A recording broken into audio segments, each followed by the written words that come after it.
Las elecciones del fin de semana pasado reconfiguraron el mapa político del país como nunca antes, al menos desde el retorno a la democracia. Algunos hablan de un terremoto y otros derechamente de un tsunami político. Partidos que arrojaron las votaciones más bajas de su historia hasta la irrupción de otros que pusieron a los suyos en puestos claves también por primera vez.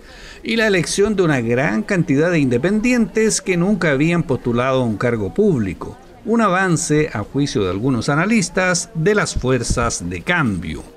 Un importante avance de las fuerzas transformadoras, yo diría incluso de la izquierda, ¿no? Para decirlo francamente. No un avance definitivo, pero es un avance muy importante, ¿no? Y se hace a propósito de el castigo electoral que sufren los partidos de la concertación, básicamente, y la derecha. Porque al final del día se dio cuenta de una realidad, de un cambio del país, donde hay un cuestionamiento de la estructura social y política y donde los independientes aparecen como tienen que estar en el escenario político, en la toma de decisiones, con un proceso tan importante como es la Convención Constitucional. Las demandas populares tienen que estar expresadas y muy contento por eso. El temor de que, ante la escasa participación ciudadana, la derecha no solo sacara un tercio de los constituyentes, sino que quedara sobre representada, cundió entre mucha gente. Yo era de los que pensaba y tenía mucho temor, de hecho ayer cuando había muy poca gente votando en el transcurso de la mañana, tenía mucho temor de que se cumpliera la tesis de que si votaba poca gente, las fuerzas transformadoras a las que yo adhiero tenían menos opciones de elegir liderazgo, ¿no? Representantes. Toda la mañana, el sábado, viendo los resultados, viendo según lo que yo veía o apreciaba que iba a haber poca participación, y de la poca participación derivando lo que todos estaban concluyendo de que iba a estar sobre representada la derecha, ¿no? Que ese era el gran temor en cuanto a lo que esperábamos de un cambio, verdadero cambio constitucional hacia una nueva constitución, es decir, que por lo menos no se aseguraran un tercio que impidiera todos los cambios. La irrupción de los independientes sorprendió a todo el mundo. De hecho, los analistas que publicaron sus estudios en los medios tradicionales apenas les daban, como máximo, 10 representantes. No era esperable el resultado impresionante de los ciudadanos independientes, ¿no? Que no adscribieron a los partidos, pero que eligieron aún así liderazgos transformadores, aún así. El 90% de los independientes que postularon y que fueron electos en Chile, en todos los lugares, e incluso en concejalías, son independientes con vocación transformadora, y eso es muy importante. La ciudadanía valora el recambio generacional, la irrupción de nuevos rostros y muy especialmente de aquellos que nunca han militado en partidos políticos. Hoy día se valora mucho el recambio generacional, el recambio de políticos en distintos estadios de nuestro país. Y creo que claramente anoche se demostró con bastante fuerza que el camino va en ese sentido. Y por tanto creo que la política tradicional ha comenzado a tener un giro profundo y que claramente en adelante no vamos a ver las mismas maneras de hacer política aquellos que quieren todavía perseverar en esta actividad.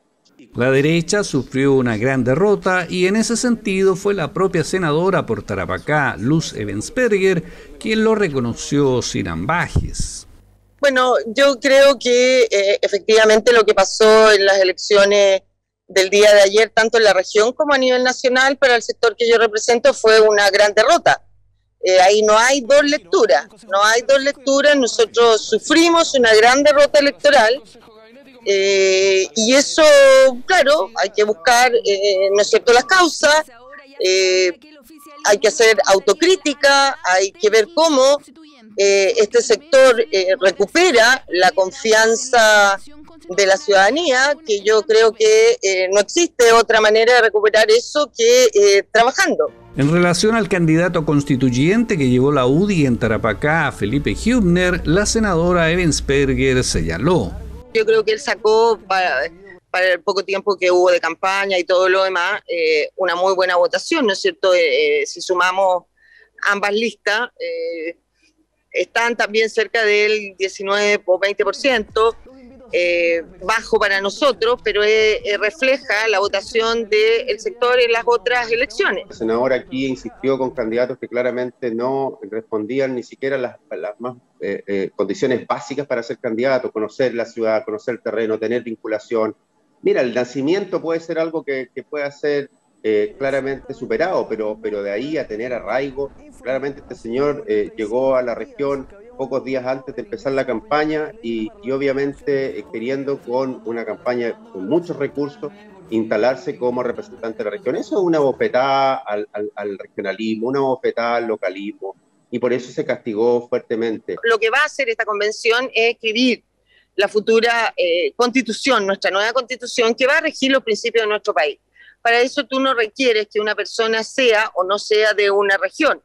Tú lo que prioritariamente es importante, sí, pero no es prioritario. Lo prioritario, al menos desde mi punto de vista, es las capacidades, el conocimiento, el que de verdad represente las ideas, los valores y las libertades en las que nuestro sector cree. Para el diputado Rubén Moraga, hay que entender que Chile cambió y el país no será el mismo de aquí en adelante. Se necesita una mayor maduración de todos los sectores políticos, entender que Chile efectivamente cambió.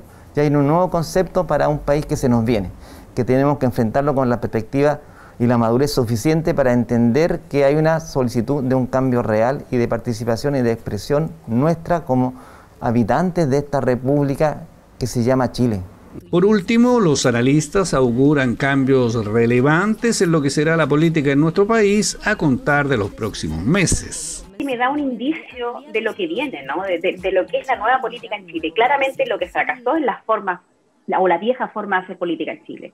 Por cómo vemos la nueva constituyente, los 155 escaños, la gran mayoría son independientes. Bueno, ¿para qué hablar de la paridad, no? Yo creo que el cambio que va a haber en el Congreso va a ser igual o más profundo que el que acabamos de ver, porque sí, algunos representan eso que es la política tradicional, está ahí en el Congreso. A ellos sí que representan absolutamente la política tradicional. Ahí hay políticos y hay parlamentarios que llevan 30 y tantos años en el mismo escaño. Claramente ellos van a pagar el costo más alto y tengo la impresión de que ya lo saben y esta fue una advertencia profunda. Un escenario político que permanecerá en continuo movimiento, al menos en los próximos meses, donde las elecciones y las sesiones de los convencionales constituyentes irán marcando la pauta de un Chile distinto.